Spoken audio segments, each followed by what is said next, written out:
Buenas tardes, hoy es viernes 4 de febrero del año 2022. Esta tarde se inaugura una exposición en la casa Rafael Galván del circuito de Galerías Guam, y vamos a estar conversando con el artista de la exposición, Wolfgang Schulz. Bueno, realmente es una exposición que se reinaugura. Estábamos hablando el colega Schulz y yo que es una exposición un poco transpandémica porque tuvo una primera inauguración en la primavera del 2020 y bueno, la estamos recuperando ahora en el 2022 para iniciar el año.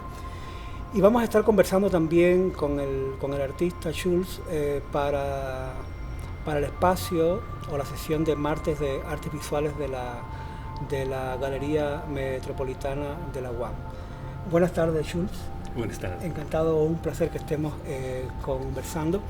Me gustaría comenzar conversando sobre tu proyecto, sobre el proyecto que nos presentas aquí hoy, sobre el proceso transmedial de la performatividad, yo lo llamaría, es decir, de alguna manera a través de la fotografía, del videoarte o del video performance o de la videodocumentación, a través de estos dos medios, básicamente en este proyecto,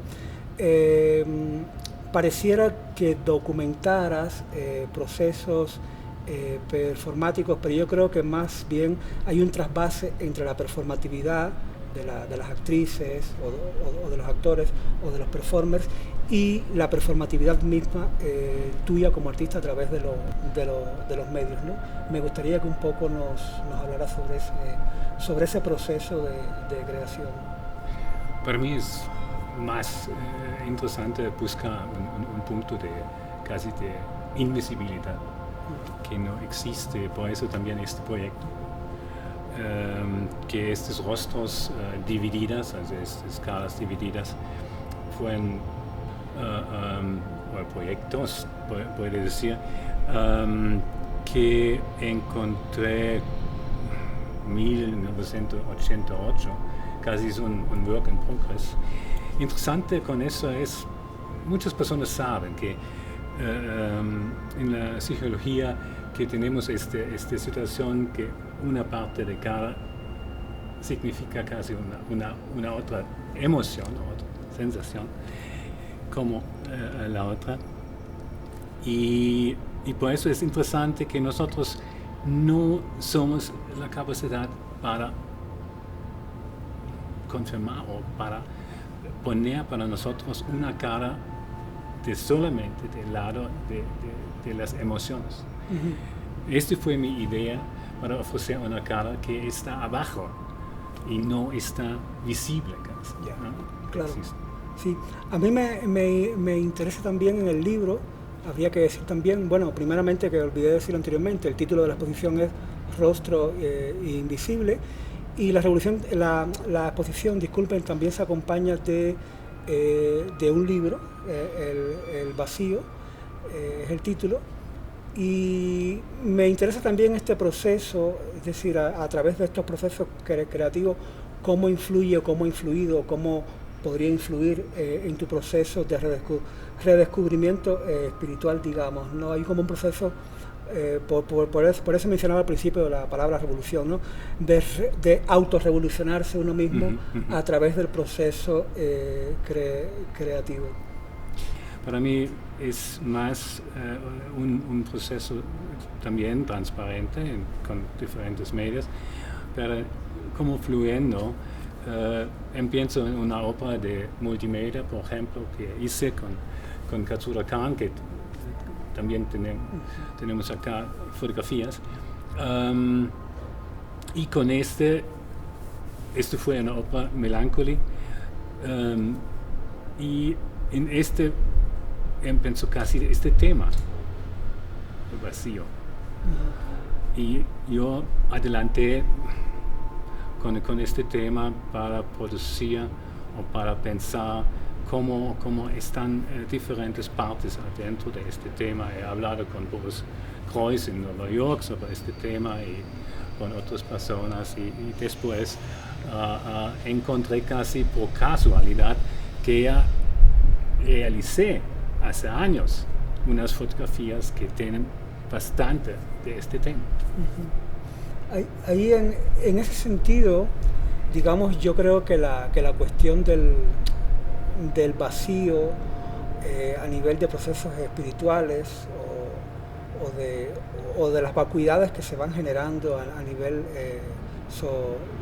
social, ¿no? a través de la vida cotidiana, es un tema bastante transhistórico, es decir, que convive con el ser humano desde que el ser humano existe, ¿no?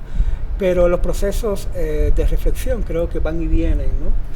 En este caso me estabas comentando que son obras desde los años 80, o sea, de qué manera reaparecen dentro de ese discurso. Y hablando un poco del proceso transpandémico de que has vivido, o sea, que has vivido tú como artista y la exposición, ¿cómo notas, digamos que la vida en pandemia que llevamos de 2 años y medio o casi 3 años, ha generado mucho más vacíos o nos ha enseñado, nos ha empujado a reconocer esos vacíos que hemos generado para de alguna manera sanar o curarnos, ¿no? Es una pregunta muy difícil porque este tema de vacío es normalmente el quinto elemento, ¿no? Y por eso cuando puede salir o pasar, significa normalmente morir, y solamente una persona que puede casi posicionarse en otro nivel o otra manera como artista tiene un poco chance para pasar. Un poco, ¿no? Un poco, sí. Sí, no, lo decía también porque sí creo que como procesos espirituales, aunque no hayamos muerto, aunque no hemos llegado a esas prácticas, ¿no? digamos más espirituales, de llegar a generar esas prácticas, pero sí a nivel anímico se viven como esos espacios de vacío, que de alguna manera tienen que ver también con la soledad, con los aislamientos, ¿no? Con los autoaislamientos por el pánico al contagio, por ejemplo. Por eso yo creo, por eso creo que más allá de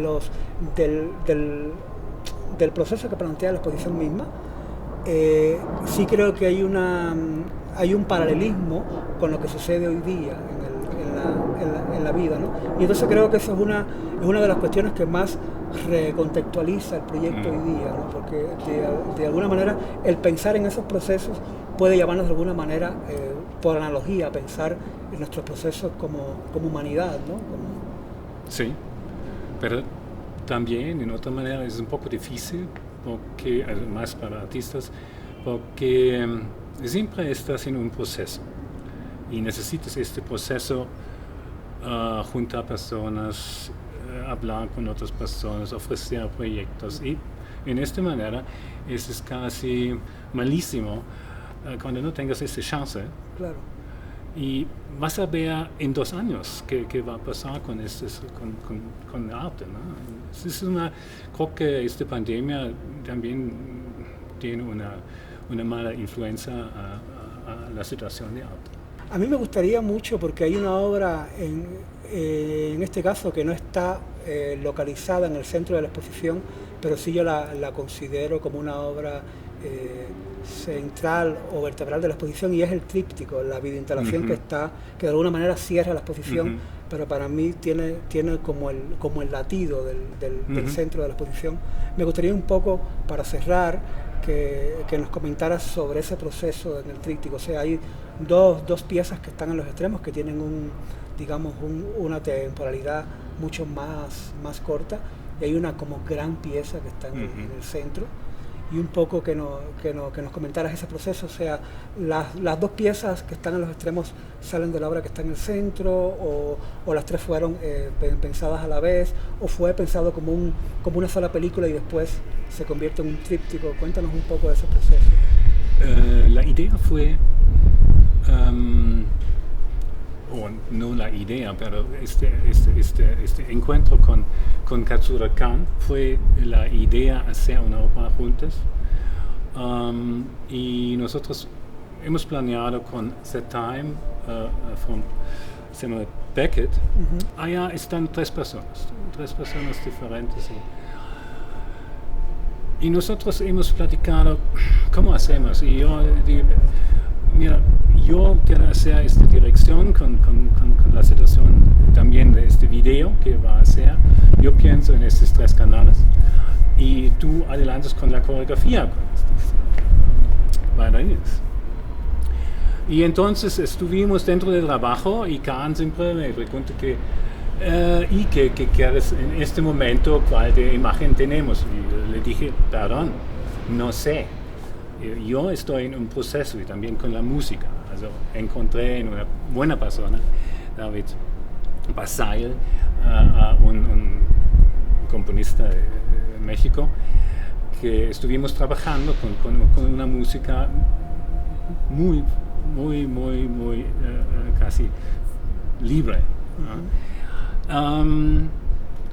Y un día encontramos para ver cómo funciona la coreografía y toda esta imagen. Es exactamente que está en la instalación acá, en la Casa Galván.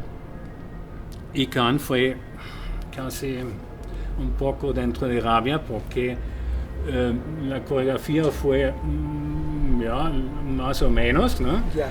Y esta instalación o este video con la música fue muy fuerte y también para él. Bueno. Y en esta manera encontramos un poco como 2 personas de Alfa, pero nosotros estamos amigos y después me dijo Khan, esto tiene que hacer así, tenemos que confrontarnos y solamente así va a ser una obra buena. Estupendo. Sí. Y así fue, él cambió un poco, yo también en este obra. Y por eso empecé en estas 3 personas, estos ritmos de frecuencia y estos momentos, como Khan con sus 70 años cayó en el piso como un gato de 7 pisos, ¿no? Claro. Sí, fue muy interesante y fue casi una base para mí de esta idea de void o Sí. vacío para adelantar en otras maneras, en otros diferentes tipos. Claro. Está estupendo. Sí, es una pieza muy encantadora. Yes. Bueno, pues muchísimas gracias, maestro Schultz. Los invitamos a que pasen por la galería de la Casa Rafael Galván del Circuito One a partir de hoy hasta finales de abril a ver la exposición personal de Schultz, El rostro invisible. Muchísimas gracias y buenas tardes.